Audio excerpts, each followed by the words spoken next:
읽겠습니다. 마태복음 28장 16절에서 20절까지. 마태복음 28장 16절에서 20절 제가 읽겠습니다. 11 제자가 갈릴리에 가서 예수께서 지시하신 산에 이르러 예수를 배웠고 경배하나 아직도 의심하는 사람들이 있더라. 예수께서 나와 말씀하여 이르시되 하늘과 땅의 모든 권세를 내게 주셨으니 그러므로 너희는 가서 모든 민족을 제자로 삼아 아버지와 아들과 성령의 이름으로 세례를 베풀고 내가 너희에게 분반 모든 것을 가르쳐 지키게 하라. 볼지어다 내가 세상 끝날까지 너희와 항상 함께 있으리라 하시니라. 아멘. 오늘 말씀은 이제 부활하신 예수 그리스도께서 성천하시기 전에 제자들에게 지상명령을 이렇게 말씀을 했습니다. 이 지상명령의 말씀 내용을 보면은 모든 족속을 제자로 삼아라. 모든 민족을 제자로 삼고, 두 번째로 제자로 삼았으면은 세례를 베풀고, 그리고 세 번째는 예수 그리스도의 가르침에 순종하며 살아가도록 가르쳐라라고 부탁을 하신 내용입니다. 또한 이 명령을 지키는 자들에게는 세상 끝날까지 항상 함께 있겠다는 놀라운 이 축복의 말씀을 하신 것을 볼 수가 있습니다. 이처럼 예수 그리스도께서는 성도들에게 복음을 전파하는 사명을 주신 것뿐만 아니라 너희가 복음을 전하게 되면은 그 복음을 전할 때 능력과 권세도 함께 주시겠다고 우리는 성경에서 예수님께서 말씀하신 내용들을 우리가 마태복음에서 쭉 살펴보셨습니다. 다시 말하자면은 성도들은 하나님의 권능을 의지하고 하나님께서 도우시고 역사하시고 인도하신다 하면은 능히 할 수 있는 일들을 반드시 우리가 사명으로 감당하게 된다는 말씀을 우리가 알 수가 있습니다. 자, 오늘 예수님께서 이제 부활하신 후에 제자들에게 명령을 또 합니다. 어떤 명령을 합니까? 갈릴리에 가서 예수께서 지시하시던 산에 너희가 와야 라고 말씀하고 있습니다. 예수님께서 부활하셔가지고 예인 보고 뭐랬습니까? 너희는 제자들한테 가서 갈릴리로 가라. 내가 먼저 갈릴리로 간다.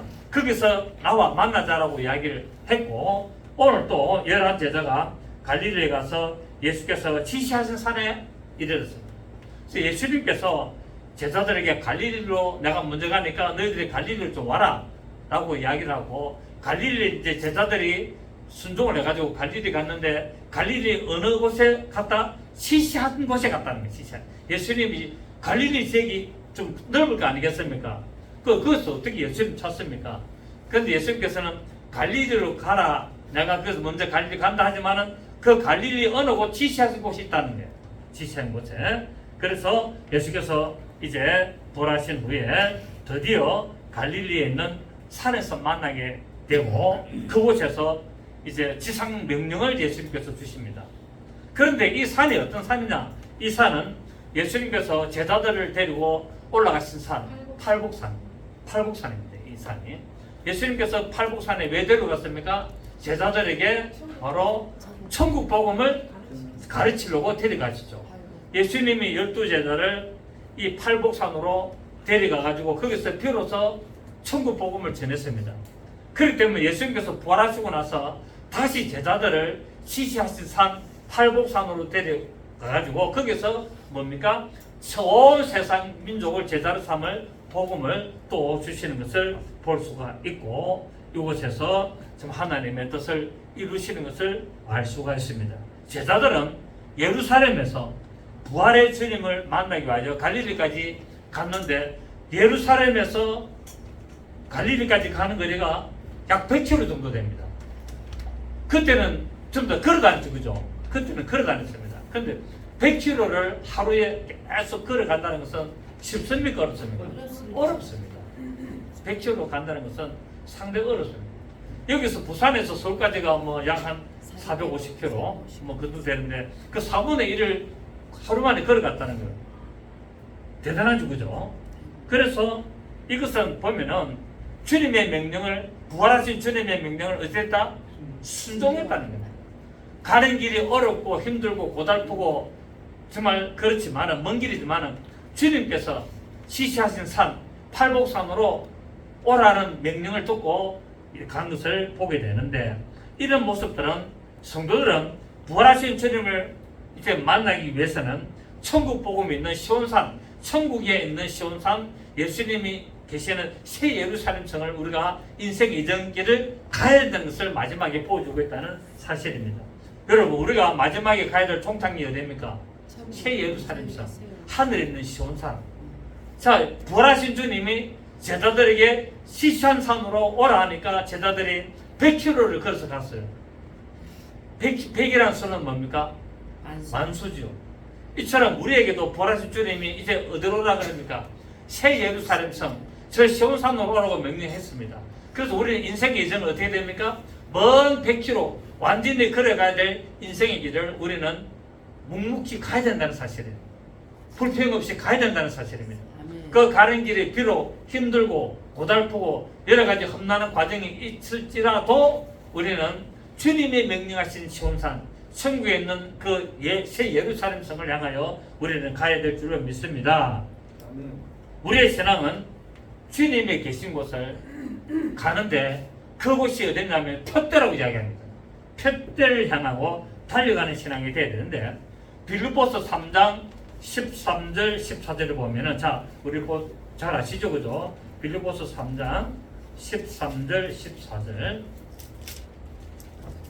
빌립보서 3장 13절 14절. 형제들아, 나는 아직 내가 잡은 줄로 여기지 아니하고 오직 한 일, 즉 뒤에 있는 것은 잊어버리고. 자꾸 우리가, 여러분, 우리가 인생 살아가는데 표대를 향하여 앞으로 다가올 일을 향하여 가야 되는데 자꾸 뭐합니까? 뒤에 일을 자꾸 이야기하는 거야. 내가 옛날에 그래도 이랬네. 내가 옛날에 그래도 이만큼 잘 살았네. 내가 옛날에 그래도 한 주먹 했네. 내가 옛날에 그래도 한 뱃을 했네. 자꾸 옛날 이야기. 그거 하면은 친구들 다 떨어집니다. 친구들 만나가지고 내 옛날에 내가 어쩌고, 이전에 어쩌고, 나 그때는 어쩌고, 이런 소리 하면은 친구들 다 떨어집니다. 앞으로 우리가 어찌 되고, 앞으로 우리가 무슨 해야 되고, 앞으로 우리의 꿈이 뭐고, 앞으로 우리가 이룰 일은 뭐고, 자꾸 이게 장래 일을 이야기하고 희망찬 일을 이야기해야 되는데, 이전에 자꾸 했던 것들, 그때는 내가 무엇을 좋아했는데 어떻게 했는데 저랬고 저랬고, 그것도 한 번 하면 되는데 만날 때마다 그러면은 친구 다 떨어집니다. 그래서 우리는 오늘 뭐랬습니까? 뒤에 있는 것은 내라 잊어버리고, 지나온 세월도 여러분 다 잊어버리시기 바랍니다. 지나온 세월이 험난한 길을 걸어왔더라도 다 잊어버리세요.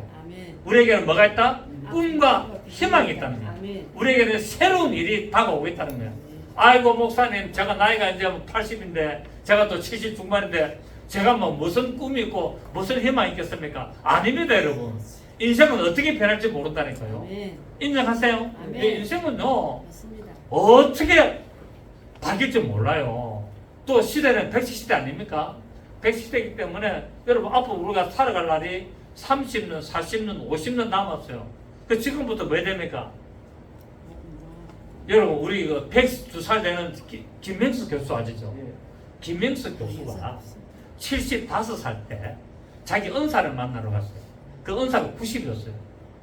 은사 90인데 은사를 만나가지고 이야기하면서 은사가 김명수 교수 보고 자네 올해 몇인가? 몇 살인가 물어봤어요. 그러니까 저 올해 75입니다 라고 하니까 이 은사가 창문을 한참 다 쳐다보고 딱 생각이 잠기다가 딱 보고 김명수 교수 보고 뭐랬냐면 참 좋은 때다. 아, 맞습니다. 75이 무슨 때다? 좋은 참 좋은 때다니까. 90 먹은 노인을 볼 때는 너무 좋은 때라는 거예요. 어떤 분이 기업체를 운영하다가 은퇴를 했어요. 60에 이제 은퇴를 했는데, 이분이 이제 내가 살면 한 70까지밖에 더 살겠나.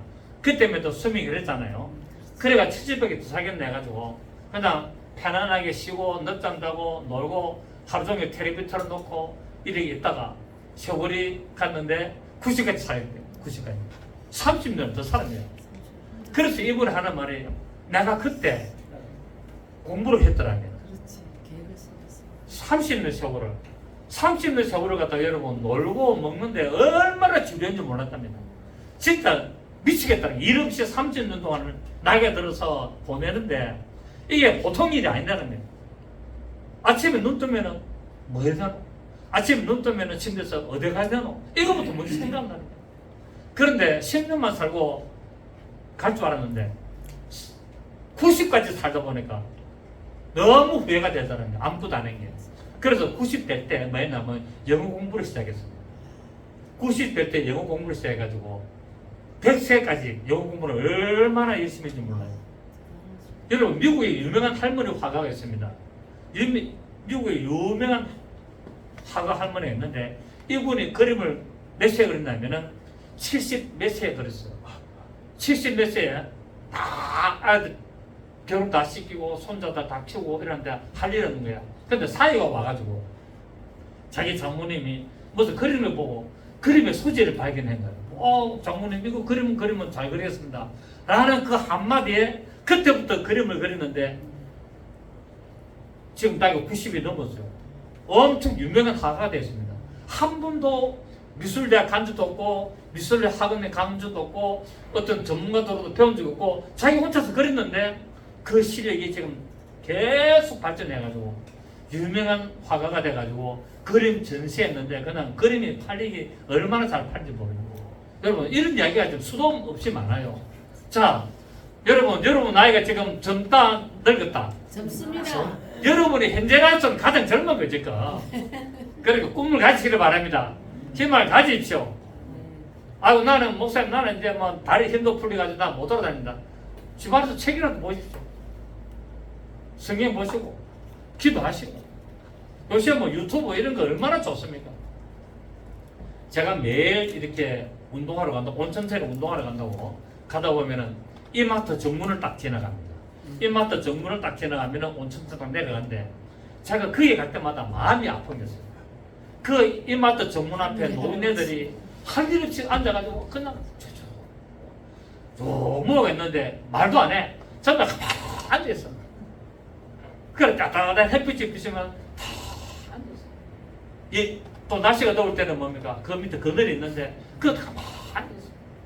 이야기도 별로 안 해. 매일 보니까 할 이야기도 없는 모양이야. 그래 하루 종일 뛰어다가 해가 썩 질러하면 잡니까?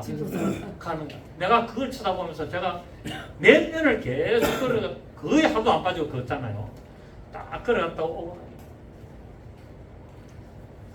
인생을 저렇게 낭비를 해야 되나 허비를 해야 되나 하루 종일 저 나가지고 그 이마트 정문 앞에 사람들 왔다 갔다 하는 그거 구경하고 앉아있는 어떤 사람은 소주 한 병 갖다 놔놓고 새우깡 한 뭉대 갖다 놔놓고 혼자서 그 한 잔씩 쫄쫄 마시고 있어. 옆에서 주도 안 해. 지 혼자 마시고.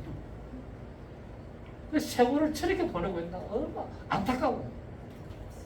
좀 도서관에 가서 책을 안 봐도 잡지 뭐 신문은 뭐 집에 다 보겠지만 얼마나 그런 보람찬 시간이 많습니까? 그리고 요 금상뒤로 이렇게 이 동상 가는 게 악로고 평교로 가는 게 또 있어요. 이런 것들 얼마나 좋은데 저렇게 시간을 보내되나 하는 게 좀 안타깝습니다. 여러분 오늘 우리 13절 다시 봅니다. 형제들아 난 아직 내가 잡은 줄 내기지 않냐고 오직 하늘이 저 뒤에 있는 것은 뭐하고 잊어버리고 앞에 있는 것을 잡으려고 시작 벽대를 향하여 그리스도 예수 안에서 하나님이 위에서 부르신 부름의 상을 위하여 달려간다. 세월을 낭비할 것이 아니라 부름의 상을 향하여 달려가는 신앙이 되어야 된다는 사실입니다. 그렇습니다. 하나님과 및 어린 양의 보좌가 있는 시온산, 하늘에 있는 팔복산, 새 예루살렘 성에 들어가기 위해서는 이 세상에 있는 어떤 그런 지나온 과거들을 잊어버리는 거예요. 지나온 과거들을 아무리 생각해 본들 소용없습니다. 앞으로 다가올 날들을 여러분 기대하시고 하나님의 말씀을 사모하시고 한마디라도 기도하시고 하나님의 말씀을 읽으시고 그래서 주님을 기억하시고 하나님의 생명을 소유하시는 여러분 되시기를 예수 이름으로 축복합니다. 히브리서 12장 갑니다. 히브리서 12장 1절 히브리서 12장 1절 367페이지 이러므로 우리에게 구름같이 둘러싼 흑암 증인들이 있으니 모든 무거운 것과 얽매이기 쉬운 죄를 벗어버리고 자 내 인생을 살아가는데 뭐가 있다? 얽매이고 인생에 묵은 짐이 있다는 거예요. 이 묵은 짐을 뭐라고요? 벗어버리라는 거예요. 여러분이 해결할 수 없는 거 벗어버렸어요. 아멘. 여러분이 해결할 수 있다면 해결하세요. 근데 이거는 내가 도저히 해결할 수 없는 문제야. 뭐 해야 된다고요? 벗어버리고 하나님께 맡기라는 거예요. 아멘. 하나님께 맡길 내가 해결해 보려고 몸부림을 치고 그렇게 진국한다고 되는 것이 아니라는 겁니다. 만약에 그렇게 해가지고 해결이 될 것 같다면 얼마든지 하십시오. 근데 내가 해결할 단계가 넘어섰어요. 내가 해결할 수준이 아니에요. 그러면 어떻게 된다고요? 벗어버리고 하나님께 맡겨버리고 하나님 이거는 내 능력으로 불가능합니다. 이거는 내 힘으로 도저히 할 수 없습니다. 하나님께 맡깁니다. 하나님이 도와주시고 하나님이 해결해 주시기를 원합니다고 기도하셔야 된다는 사실. 아멘. 그래서 무거운 것과 얽매이기 쉬운 죄를 벗어버리고 인내로서 우리 앞에 있는 경주를 하고 뭡니까? 뒤에 있는 것을 잊어버리고 벗어버리고 이제 다가오는 날들을 향하여 나가라는 거예요. 아멘. 다가오는 날들이 얼마나 많이 남아있는데 이걸 향하여 나가라는 거예요. 여러분 10년이라는 세월이 작은 세월입니까? 아닙니다. 어떻게 보면 금방 지나가는 것 같지만은 앞으로 남아있는 10년은요 굉장히 보람된 10년이 될 수 있어요. 그래 안 그래요? 앞으로 10년의 세월은요 엄청난 일을 할 수 있어요. 여러분 그냥 시간 때우기 하지 마세요. 저는 그냥 시간을 때우기 하고 시간을 그냥 흘러보내고 시간을 갖다가 죽이려고 그냥 왜 이렇게 시간이 안 가노? 그렇게 하지 마시고 뭔가 하십시오. 뭔가 한번 시작을 해보십시오. 오케이? 아멘. 책을 한 권, 얇은 책 한 권 들든지 아니면 어떤 계획을 세워서 어떤 일을 하나 조각을 하나 배우든지 아니면 뭡니까? 뭐 서예를 좀 배우든지 여러분 동네 보면은 뭡니까? 동사무소 뭐 주민센터 가면은 서예 가르쳐줍니까? 안 가르쳐줍니까? 서예 가르쳐줘요. 가서 서예 나 한 번도 안 써봤는데요. 가서 핵 딱 하면 끊는 것부터 배우는 거예요. 딱 내리는 것부터 배우는 거예요. 시간 얼마나 장가는지 모릅니다. 아니면 영어를 하나씩 ABCD 중학교 1학년 책 영어책 얻어가지고 요새 EBS에 영어 그 강좌 많이 나오잖아요. 굉장히 그 기초부터 하거든요. ABCD부터 해요. 그런 거. 그 초급반, 중급반 뭐 이런 다 고급반 다 있다고. 그거 해보십시오, 여러분. 아유 목사님 내가 지금 뭐 이 나이 70대 내가 영어 배워서 막겠나고 배우십시오. 세계는 정보 시대입니다. 정보를 제일 빨리 들은 사람이 가장 성공을 잘한다고. 그럼 정보를 가장 빨리 배우려면 어떻게 됩니까? 남보다 먼저 빨리 선점하려면 영어를 알아야 돼요. 해보시잖아요. 한 10년 해보십시오. 여러분 눈 열리고 귀 열리고 입 열린다니까. 그것도 안 하고 맨날 뭐 그냥 아무것도 안 하고 그냥 집에 누워가지고 밥만 먹고 뭐 그냥 물론 잘 먹고 잘 자고 배설 잘하고 이게 기본입니다만 인생의 삶이 그게 목적이 아니지 않습니까? 그렇지 않습니까? 인생을 사는데 먹고 자고 한다고 살려고 한다면 그 무슨 인생의 보람이 있어요. 뭔가 남겨야지. 뭔가 하나 일을 해야지. 그래서 제가 유튜브 하는 거는 조회수가 많아서 뭐 돈을 벌고 그런 게 아니라 내가 죽고 나면 김석주 목사라는 사람이 이런 설교를 했네 남겨놓으려고. 혹시 보경이 세대가 중학교 다니는 세대들이 나이가 들어가지고 우연히 검색을 했는데 동의하는 교회 마태복음 강의를 하더라, 계시록 강의가 있더라, 출애굽기 강의가 있더라, 갈라디아서 강의가 있다, 빌립보서 다 올려놨잖아요. 다 있어요. 빌립보서, 갈라디아서 뭐 다 요한복음, 계시록, 마태복음 다 올라. 그걸 우연히 볼 수 있다. 그때 이런 설교를 했구나. 이 말이 정말 지금 못 듣는 내용이구나. 그걸 남겨놓으려고 하는 거예요. 그리고 우리 아들 아버지 보고 싶으면 유튜브 보는 거예요. 옛날에는 사진만 봤잖아요. 아버지 보고 싶으면. 그래서 지금 어떻게 한다? 유튜브 보면은 아버지가 막 앞에 서가지고 막 살아있는 것처럼 이야기하잖아요. 지금. 그건 남기려고 하는 거예요. 사람은 죽어서 뭘 남긴다? 이름을 남기는 거예요. 이름을.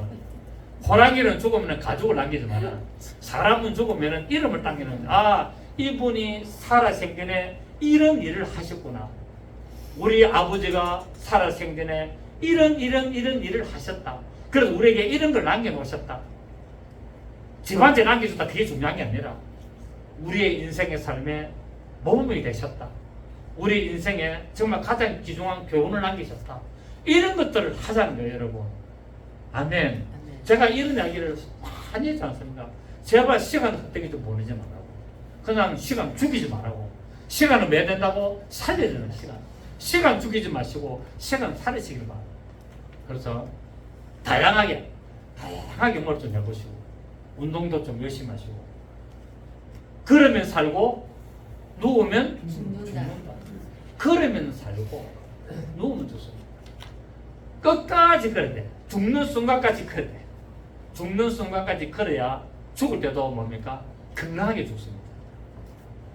아시겠죠? 네. 그래서 부지런히 그러십시오.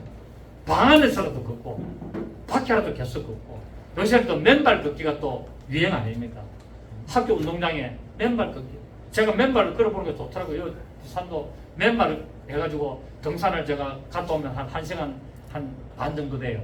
그 금정단 있잖아요. 여기서부터 해가지고 딱 입구에서 맨발 딱 해가지고 딱 걸어가지고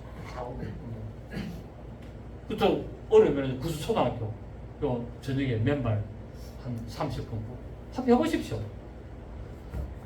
이런 일들을 경험을 하셔야 돼요. 참 이야기만 듣고 이론만 듣고 아 그거 좋다 하더라. 그거 누가 못해 좋다 하더라. 내가 직접 해봐야 된다는 거예요. 우리 어르신들 있고 연세 드신 분들이 있는데 좀 그러십시오. 열심히. 방 안에만 있으면 안 돼요. 방 안에 있어가지고 세월 보내면 안 돼요. 그 우리 어르신 같은 경우는 멀리 못 가시니까 방 안에 있어서 그러시고 우리 권사님이나 우리 또 집사님 같은 경우는 좀 밖에 나가셔서 이제 가을 아닙니까?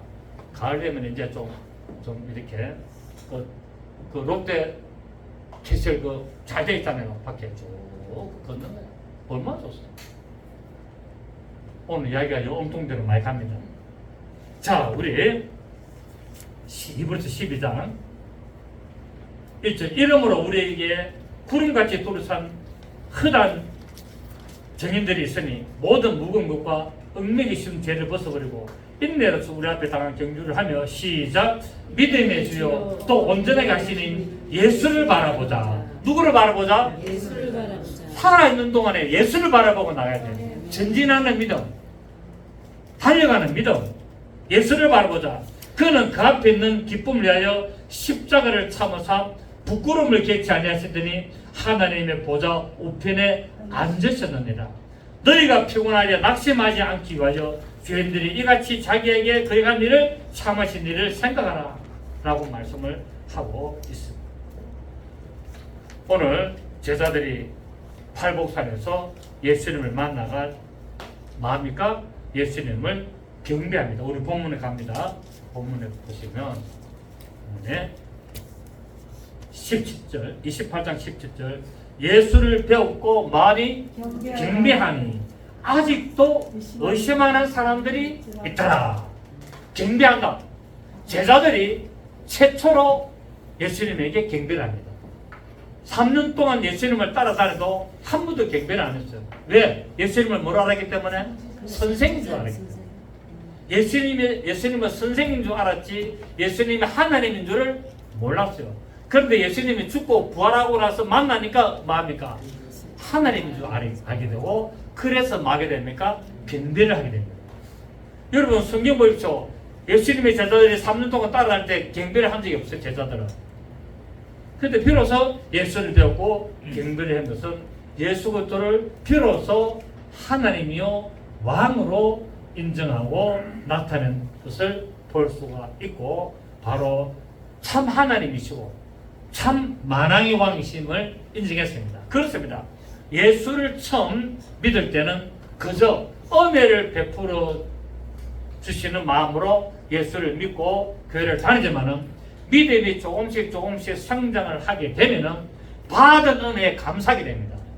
처음에는 만다 은혜를 받으려고 오고 그 다음에 믿음이 자라면은 뭡니까? 받은 은혜에 감사를 하는 거예요. 감사를 하게 되고 찬양을 하게 되고 더 믿음이 자라게 되면은 신앙이 성숙화해서 하나님의 은혜가 얼마나 견지를 깨닫고 그 은혜를 증가하게 됩니다. 이게 믿음의 순서예요. 처음에는 만다 은혜를 받으려고 은혜를 받게 되면은 어딘다 감사를 하게 되고 감사를 하게 되면은 뭡니까 복음을 전하는 은혜를 전하는 자가 된다는 것을 볼 수가 있습니다. 그래서 우리의 믿음의 자세는 정말 하나님의 은혜를 받은 자로서 하나님께 감사하고 그 하나님 감사를 모든 사람들에게 증가하는 정인의 삶을 살아야 될 줄로 믿습니다. 자, 10편 100편 봅니다. 10편 100편 보시면 10편 100편 3절 보시면은 10편 100편 3절을 보시면 여호와가 우리 하나님이신 줄 너희는 알지어다. 그는 우리를 지으시니요 우리는 그의 것이니 그의 백성이요 그의 기르시는 양이로다. 시작. 감사함으로 그의 문에 들어가며 찬송함으로 그의 궁중에 들어가서 그에게 감사하며 그의 이름을 송축할지니 여호와는 선하시니 그의 인자심이 영원하고 그의 성실하심이 대대 이르리로다 라고 말씀을 하고 있습니다. 그런데 이렇게 예수님을 하나님으로 알고 경배하는 자들이 있는데 그 중에 어떤 자들은 뭡니까? 아직도 의심하는 자들이 있다라고 성경은 말씀을 하고 있습니다. 여기서 의심하는 것은 정말 이분이 십자가에 못 박혀 죽은 예수님이 맞나? 라고 의심했습니다. 왜 이런 의심했을까요? 예수님이 십자가 죽으셨던 모습과 지금 부활하신 모습이 달랐다는 거예요. 왜? 종이 행처로 오신 모습과 하나님의 본체를 입으신 모습이 달랐다는 거예요. 그래서 예수님이 부활하심에도 불구하고 무덤에서 여인들이 예수님을 못 알아본 거예요. 그렇죠? 못 알아보고 엠마오로 가는 두 제자가 그렇게 먼 길을 가면서 식사를 하는 중에 예수님을 못 알아봤습니다. 여러분, 먼 길을 갈 때는 어두웠다고 칩시다. 그래서 얼굴 잘 못 알아봤다고 칩시다. 그럼 식당에 가서는 본한테 알아봐야 될 거 아닙니까? 그래도 못 알아봤죠. 그 예수님이 뭡니까? 저들의 눈을 열어주니까 비로소 예수님인 줄 알게 된 거예요. 그렇죠? 이처럼 우리가 교회를 다니고 예수를 믿는다 하더라도 성령께서 우리 마음의 눈을 열어주셔야만이 말씀을 알게 되고 아멘. 예수를 만나게 되고 예수를 보게 될 줄 믿습니다. 아멘. 성령님이 우리가 마음의 눈을 안 열어주면 아무 소용이 없어요. 몸만 와가 있는 거예요. 몸만 와가 있고 정신은 뭡니까? 저 먼 곳에서 아무 의미가 없어요. 시간만 죽이고 있는 겁니다. 그야말로 와서 졸고 앉아있다. 와가지고 엉뚱한 생각하고 있다. 목사는 설교하는데 엉뚱한 핸드폰을 보고 있고 엉뚱한 하고 있다. 아무 소용없습니다. 그거는 그냥 몸만 와 있는 거예요. 어떤 분은 그럽니다. 졸면서 목사님 설교 다 듣고 있습니다. 졸면서 듣습니까? 안 듣습니까? 들어요. 듣는데 눈 뜨면 압니까? 모릅니까? 한마디도 모릅니다. 미안하지만 졸면서 내가 다 듣고 있습니다. 거짓말. 졸면서 내가 다 듣고 알고 있습니다. 순 거짓말. 졸면서 내가 깨닫습니다. 더 큰 거짓말. 못하니까요. 왜? 제가 해봤거든요. 그래서 여러분 예배 시간에는 정신을 딱 차리길 바랍니다. 예배 시간에 존다면 그 사람은 영적으로 문제가 있는 사람입니다. 예배 시간에 존다? 그 사람은 분명히 영적으로 문제 있습니다. 자기는 아니라 그래도 아니래도 영적으로 문제 있습니다. 왜? 귀신이 졸게 만듭니다. 귀신이 못 듣게 만듭니다. 악한 영이 설교를 못 듣게 만듭니다. 그래서 졸게 되는 거예요. 나도 모르게 눈꺼풀이 천근만근. 이 세상에서 가장 무거운 게 눈꺼풀이에요. 그러니까 악한 영이 하나님의 말씀을 듣지 못하도록 방해한다 라고 분명히 인정하시길 바랍니다. 목사 하락이라도 소용없어요. 총회장이라도 소용없어요. 총회장이 아니라 만만 총회장이 돼도 예배 시간을 졸면 그 사람은 아니에요. 문제가 있다는 거예요. 영적으로 심각한 문제가 있어요. 그렇습니다. 그렇기 때문에 여러분 정신 바짝 차리고 우리 동의하는 교회는 예배 시간에 조는 사람이 없기를 예수님은 축복합니다. 아직도 의심하는 사람이 있습니다. 여러분, 인간은 믿고 싶어도 마음대로 믿을 수 없는 무능력한 존재입니다. 그래서 믿음을 하나님의 선물이라고 합니다. 내가 믿고 싶다고 믿어지는 게 아니에요. 하나님이 믿음이라는 선물을 나에게 주셔야 믿어지는 거예요. 그래서 그 믿음의 선물을 받기 위하여 내가 뭐합니까? 기도하는 거예요. 하나님 제게 믿음을 주시옵소서. 하나님 제게 말씀을 듣는 믿음을 주시옵고 말씀을 믿고 따라가는 믿음을 주시옵소서라고 기도를 하셔야 된다는 거예요. 믿음도 구해 주십니다. 아멘입니까? 가만히 있는다고 믿음이 오는 게 아니에요. 믿음도 구해야 된다니까요. 그러니까 모든 것을 왜 됩니까? 구하라. 그러면은 주실 것이요. 찾아라 그러면은 찾아낼 것이요. 두드리라 그러면은 열릴 것이니. 믿음이란 이런 거예요. 믿음은 구하는 거예요. 믿음은 찾는 거예요. 믿음은 두드리는 거예요. 가만히 있다고 믿음이 오는 게 아니라는 사실이에요. 오늘 예수님의 제자를 보면 부활하신 주님을 뵀는데도 아직도 의심하는 자들이 있다라고 말하고 있습니다. 그래서 성령님께서는 임자하셔서 그 의심하는 제자들의 삶을 변화를 시킵니다. 누가 오니까 의심하는 그들에게 성령이 임하시고 나니까 비로소 믿음이 자라게 되는 거예요. 믿음을 인정하게 되고 믿음으로 뭡니까? 죽음을 두려워하지 않고 담대 가서 복음을 전하는 거예요. 제자들은 죽을까 싶어서 문을 잠그고 숨을 쉬지만은 성령이 임하시고 나니까 예루살렘 거리에 나가지고 복음을 전하게 됩니다. 이게 오순절날 하루 전 사건과 그날 이후의 사건이 극명하게 구분되는 오순절 사건이에요. 성령이 임하신 사건이에요. 그때가 뭐가 됩니까? 믿음의 분기점이 일어나는 사건이에요. 성령님이 임하신 사건이 어떤 사건이다? 믿음의 분기점이 일어나는 사건이고 믿음의 새 출발이 시작된 사건이 바로 이 사건이었어요. 그래서 우리는 아무리 교회를 다니도 성령이 임하시지 아니하면 문제가 심각하다. 나는 성령이 임한 줄로 착각하고 있는데 아니다. 방언을 하기 때문에 나는 성령이 임했다. 아닐 수 있다. 외적으로 성령이 임하셔서 방언할 수도 있습니다, 여러분. 성령의 내주가 아니라도 얼마든지 방언할 수 있다 없다? 있습니다. 그래서 방언한다고 해서 성령이 임함으로 착각하는 분들이 엄청 많이 있어요. 그런데 그런 분들이 나중에 타락한 사람들이 있습니까 없습니까? 많습니다. 진짜 성령이 임하셔서 방언하는 것과 성령의 감동으로 방언하는 것은 달라요. 우리가 구분은 못하지만은 분명히 결정적인 순간에 표현하게 됐습니다. 성령이 진짜 내주한 사람은요 이런 행동을 하지 않습니다. 성령이 임하신 사람은요 목숨을 내놓고 주님을 따라갑니다.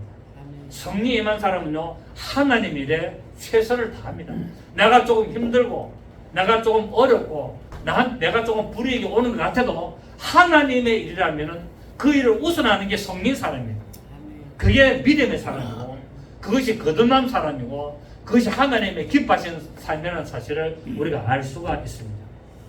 오늘 예수님께서는 이 제자들을 만나고 나서 명령을 주십니다. 먼저 너희는 가서 첫째가 뭐라고 했다고요? 너희는 가라는 여기서 너희는 가서라는 말은 너희는 간구라는 뜻이 됩니다. 너희는 간구 결국 뭡니까? 먼저 가라는 거예요. 너희가 세상을 향해 먼저 나가고 나서 그리고 나서 복음을 전파하는 그런 삶을 살아야 된다고 말합니다. 가만히 앉아서 되는 게 아니에요. 너희는 어디로? 세상을 향하여 나가라는 거예요. 믿음이 없는 사람을 향하여 나가라는 거예요. 복음이 없는 자들 향하여 나가라는 거예요. 그들에게 간 후에 그들에게 가서 복음을 전해라는 겁니다. 여러분 제가 지난주도 말씀드렸습니다만은 대한민국이 선교 국가였죠, 그죠? 우리나라가 선교 국가로서 아주 큰 일을 했는데 지금은 선교 대상국이 됐습니다. 믿음의 선교가 지금 믿음의 숫자가 다 떨어지고요. 기독교인들의 숫자가 점점 감소해가지고 불신자 수가 더 많아져가지고 지금 대한민국이 그렇게 선교를 외치고 선교를 자랑하고 선교에다가 돈을 퍼붓게 했는데 거꾸로 선교의 대상국이 됐습니다. 선교를 하러 나가는 것보다도 지금 우리 한국에 있는 불신자들을 선교하는 게 더 급합니다, 여러분. 인정하십니까? 아멘. 선교 나가는 게 중요한 게 아니에요, 지금. 한국에 있는 내 주위에 불신자들이 더 많다는 사실이에요. 이 사람들을 팽개치고 나간다? 나가는 것도 좋지만은 내 주위의 가족과 내 주위의 친척과 내 주위의 친구들과 내 이웃에 있는 사는 동네 사람들의 그들에게 복음을 전하는 것도 더 급하고 소중하다고 말씀하고 있었는데, 그래서 온 유대와 예루살렘과 사마리아와 땅까지를 점점 내가 있는 곳에서부터 점점 확장을 하고 가서 복음을 전해야 되는 것을 말씀하고 있는 거예요. 내 주위에는 팽개치고 저 멀리 가서 한다? 그것도 잘하는 거지만 먼저는 내가 있는 곳에서부터. 여러분 사도 바울이 뭐랬습니까? 내가 내 동족을 위해서라면, 복음을 전하기 위해서라면 내가 저주를 받아도 나는 좋다 해야 돼. 내 동족을 복음을 전해서 저들에게 복음을 전하고 예수를 전해서 저들이 믿음을 가지는 삶을 살면 나는 저주를 받아도 좋다라고 사도 바울이 로마서에서 이야기했다. 그런데 정작 나는 뭡니까? 내 주위의 가족은 팽개치고 내 주위의 동네 사람들은 팽개치고 우리 대한민국의 사람들은 팽개치고 계속 간다? 그래서 어쩌겠다는 건데. 어쩌겠다는 건데. 그게 잘하는 것이죠. 그렇게 했으면 한국에 왔으면 한국 사람들이 복음 전해야 됩니까? 안 해요? 전혀. 나는 그렇게 하고 싶어요. 복음을 갖다 저 이방 나라에서 저 멀리 가서 돈 쓰고 다니다. 좋다 이게. 그리고 왔으면은 그 정신을 가지고 내 주위에 있는 사람들에게 복음을 전해야 된다는 거예요. 맞습니까? 아닙니까? 인정하세요? 안 하세요? 제가 틀렸습니까? 저는 그렇게 보는 사람이에요. 그래서 내 주위부터 좀 하자. 그리고 멀리도 가자. 세상에 가자. 자꾸 세상 끝날까지 모든 민족으로 이거에만 꼽혀있지 말고 내 주위도 생각해야 된다. 내 주위도. 그래 그것이 진정한 복음을 전하는 것이고 영혼 구원하는 게 아니냐. 대한민국 사람들은 그러면 영혼 구원 안 하고 그냥 복음을 모르고 지옥 가도 됩니까? 내 형제들이 지옥 가도 됩니까? 내 주위의 친구들, 내 주위 동네 사람들이 복음을 못 전해두고 저들이 지옥 가도 아이고 저들은 그냥 성령님과 역사 안 하시니까 지옥 가도 돼. 그래야 됩니까? 아니지 않습니까? 똑같은 인간 아닙니까? 똑같은 한 영혼이고 똑같은 생명체고 그 편하게 내 주위에 있는 사람도 복음을 전해야죠. 그리고 세상 끝날까지 복음, 온 민족을 위해서 복음을 전하고 여건이 된다면 미국도 가고 저 캐나다도 가고 시베리아도 가고 저 호주도 가고 어디 가가지고 복음 전하면 최고 좋죠. 여건만 된다면 돈만 되고 건강도 허락되고 생활만 된다면 뭐 평생을 복음 전하는 삶을 살면서 나가면 최고 좋지. 그러나 그것도 좋지만은 네가 있는 곳에서 네 아는 사람들에게 복음을 전해라. 그게 하나님의 뜻입니다. 여러분 말씀을 오해하지 마시고 포기하지 마세요. 내 주위부터 영혼 보내야 될 줄 믿습니다. 너희는 가서 간 후에 그리고 복음을 전해서 그들을 영혼을 구원하라고 말하고 있습니다. 사도행전 1장 8절에 아까 말씀드렸지 않습니까? 오직 성령이 너에게 임하시면 너희가 권능을 받고 예루살렘과 온 유대와 사마리아와 땅까지 이르러 내 증인이 되라. 점점 네가 있는 그곳에서부터 점점 더 복음을 전해라. 그리고 뭡니까? 모든 민족으로 제자를 삼아 예수 그리스도의 부활하심으로 말미암아 이방인과 유대인의 백이 허물어졌기 때문에 복음을 전하고 그들을 영혼 구원하는 것이 하나님의 뜻임을 우리가 알 수가 있습니다. 여러분 이런 믿음의 자세를 가지시고 정말 좀 건전한 믿음의 삶을 사시기를 부탁드립니다. 우리는 어떤 삶을 살아야 된다? 믿음의 올바른 삶을 살아야 된다. 치우치면 안 된다. 말씀에 치우치면 문제가 생긴다. 그리고 정죄하게 된다. 나하고 안 맞는 사람을 정죄하게 되고 나하고 안 맞는 사람을 욕하게 되고 나하고 안 맞는 사람을 비판하게 된다. 그렇게 하면 안 된다는 거예요. 다양하지 않습니까? 여러분 방언에도 뭡니까? 각종 방언이 있다 했잖아요. 무슨 방언? 각종 방언. 각종 방언이란 뭡니까? 하나님 우리에게 방언 주신데 다다다다다다만 다다다다다다 하면 얼마나 재미없겠어요. 또 어떤 사람은 랄랄랄라만 하는데 전부 다 방언이 랄랄랄라라. 얼마나 듣기 힘들고 피곤하고 재미없겠어요. 하나님은 재밌으신 분이 가지고 다양하게 가지고 각종 방언이 주셨어. 랄랄라 또 두두두 캐르고 뭐 온갖 희한한 소리를 다 주셨어요. 각종 방언. 그래 안 그래요? 성경은 각종 방, 다양한 방을 주다. 각종 글로스, 각종 혀에서 나오는 각종 소리, 똑같은 해지만은 각각의 내용을 주신 거예요. 이처럼 하나님은 믿음의 다양성을 주신 거예요. 그래서 합동이 있고 통합이 있고 고신이 있고 침례가 있고 순복음이 있고 다 또 있는 거예요. 그래 안 그래요? 맞습니다. 그렇다고 그게 틀린 겁니까? 아니잖아요. 왜? 자기들은 거기다가 포인트를 둔 거예요. 장로교는 여기다 포인트를 뒀고, 통합은 여기다 포인트를 뒀고, 침례는 여기다 포인트를 뒀고, 성결교는 여기다 포인트를 뒀고, 다 감리교는 이단은 아니고 다 하나님 자지만 포인트, 우리의 신학은, 우리의 교리는 여기에다가 집중한다라고 한 게 다 교단이 만들어진 거예요. 그래서 다른 사람의 믿음을 비판하면 안 되는 거예요. 네. 내하고 틀린다고? 아니에요. 나는 성경 막 다니는데 니는 뭐하냐? 욕하면 안 된다는 거예요. 그 사람은 뭡니까? 앉아서 책 보고 연구하는 그 사람 사명이라. 맞습니까? 그 사람은 앉아서 책 보고 연구하고 복음 전하고 어쩐지 하나님의 말씀 깨달아서 다 그 말씀을 잘 가르치는 게 그 사람의 사명이라. 그 사람 보고 자꾸 성경 안 나가냐 하면 됩니까 안 됩니까? 안 맞는데 저는 그게 아니거든요. 저는 성경하는 거 좀 안 좋아해요. 안 좋아한다기보다 싫어한다기보다 내 성품이 안 맞아. 내 성품은 뭐냐면 앉아서 책 보면 돼요. 나는 막 사람들을 어울리고 놀러 다니는 것도 별로 안 좋아해요. 혼자 있는 걸 좋아해요. 난 좀 그런 좀 우리 사람은 혼자 있으면 못 견뎌요. 우리 사람은 매일 나가지고 사람들을 만나가지고 히닥거리고 커피 마시고 아이스크림 먹고 그렇게 해요. 그래 시원해 하루 잘 지내. 하루 안 이틀 안 나가면 막 그래. 근데 나는 나가면은 뭡니까? 나가지고 오면 불편하게 앉아서 빨리 들어가고 싶은데 아이스크림 먹어도 빨리 교회 가서 앉아있을 때는데 막 이상했더라.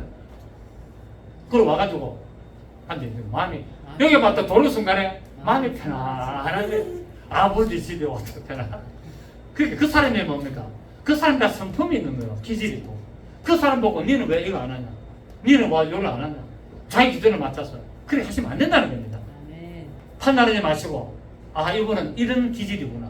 이분은 이런 성품이고 이분은 이렇게 하시구나 하고 놔두시기를 바랍니다. 아멘. 여러분도 저한테 가만 놔두세요.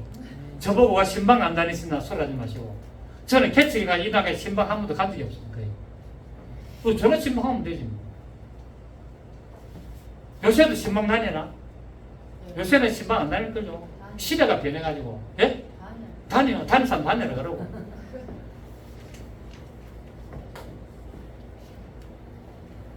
아버지와 아들과 성령 이름으로 세례를 주고 아버지와 아들과 성령 이름으로 세례를 주는데 사도들 나가서 처음으로 세례를 줄 때 아버지의 아들 성령 이름으로 세례를 줬습니까? 물 세 번째 가지고 아버지와 아들과 성령으로 세례 준다고 했습니까? 한 번만에 주 예수 이름으로 세례 준다고 했습니까? 주 예수 이름으로. 세 번 안 했어요.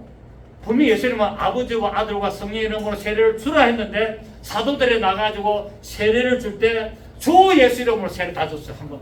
물도 세 번 안 찍었어요. 전부 다 한 번 물에 왕창 담갔다 그 다음에 했어요. 세 번 준 적이 없다니까.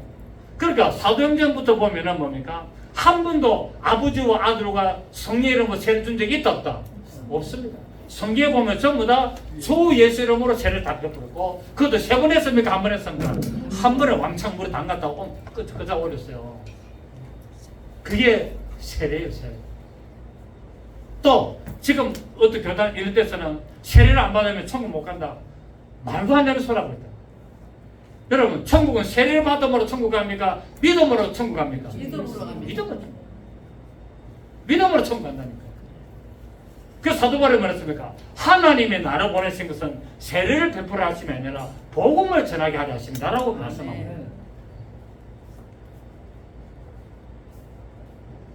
그리고 세례도 목사만 세례 줍니까? 아니면 세례 받은 사람이 세례 줄 수 있습니까? 없습니까? 세례 받은 집사가 세례 줄 수 있어요. 그럼 예를 들어서 저 브라질 아마존을 갔는데 집사가 선교를 가가지고 거기서 복음을 전해서 예수를 믿겠다. 그래서 내가 세례를 받고 싶다 했는데 내가 집사이기 때문에 세례를 못 줍니다. 목사님 빨리 브라질로 오십시오. 아마존으로 와가지고 목사님 초청에 세례 주십니까? 그 자리에서 내가 세례 줄 수 있습니까? 없습니까? 그럼 그래서 세례를 안 받고 죽어서 그 사람이 그럼 천국 못 갑니까? 얼마든지 때 갑니다. 세례는 뭐냐면은 내가 예수를 믿고 나의 구체적으로 받아들였습니다라는 표로 공동체에 내가 나타내는 거예요. 보여주는 거예요. 아, 나 이제 교인입니다. 나 이제는 예수 믿는 교인이 됐습니다. 라고 보여주는 게 세례라는 거예요. 믿음의 고백이고. 아멘. 세례 안 받으면 좀 더 한 명도 천국 못 갔겠네. 그래서 가톨릭에서 세례를 만드는 거예요. 세례 안 받으면은 천국 못 간다 이렇게 만드는 거예요. 근데 개신교단은 전부 다 뭡니까? 침례를 다 받았다. 제 침례, 바티스트. 침례파를 뭐라 그럽니까? 바티스트. 바티즘을 향하는 자들을 바티스트라고. 고유명사, 물에 잠긴다. 나는 죽고 부활했다. 이걸 나타내요. 이 예수님께서 보면은 여기도 세례 주라는 말은 침례를 주라는 말이에요. 바티즘을 주라. 바티즘.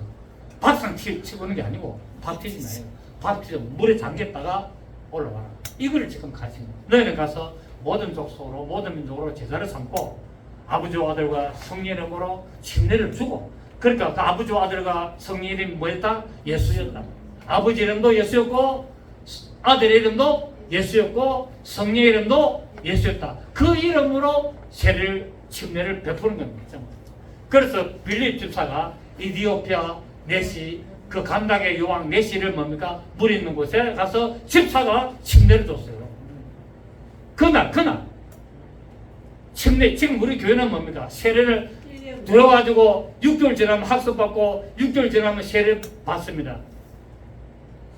이디오피아 그 네시는 뭡니까? 그날 바로 믿는다고 고백하는 그날 바로 침례 받아버렸어요. 오늘도 마찬가지. 1년 기다릴 필요 있습니까 없습니까? 오늘 와가지고 목사님 저는 침례 받고 싶다 줘야 되는 거예요. 만약에 내가 어디 저 성경 가지고 우리 전도사가 있다. 그러면 전도사님 뭐 있답니까? 주면 되는 거예요. 침례 받았잖아. 침례 받은 사람이 침례 주고 세례 받은 사람이 세례 주는 거예요. 세례 받은 사람은 침례 줄 수가 자격이 없어요. 지금 침례를 안 받았는데 왜 세례를 침례를 줘? 침례를 받은 사람이 침례를 주는 거예요. 아멘. 그래서 우리 교회는 전부 다 침례 받았죠, 저한테. 저한테 침례 받았죠. 우리 교회를 거쳐간 모든 사람도 다 저한테 침례 다. 다른 데서 세례 받은 사람도 저한테 와서 새로 침례 다 받았어요. 왜? 성령대로 하잖아요, 성령대로. 그래서 아버지와 아들과 성령의 이름으로 세례 주고, 오늘 예수님께서 말씀합니다. 내가 너에게 분부한 모든 것을 가르쳐 지키게 하라. 그 신앙은 뭡니까? 신앙은 말씀을 지키는 것이다. 신앙은 말씀을 말하는 것이다. 지키는 것이다. 그렇게 하면은 세상 끝날까지 너희와 항상 함께 있으리라고 말씀을 하고 있습니다. 이 약속이 보혜사 성령님이 오심으로 말미암아 이루어졌습니다. 시작이 됐습니다. 여러분 성령께서 함께 하신 것을 믿으시고 여러분 하나님의 나라 가는 그날까지 성령 인도하심을 따라 나가시는 여러분 되시기를 예수 이름으로 축복합니다. 좋으신 주님 감사드립니다. 오늘 마태복음 강의를 3년을 거쳐서 다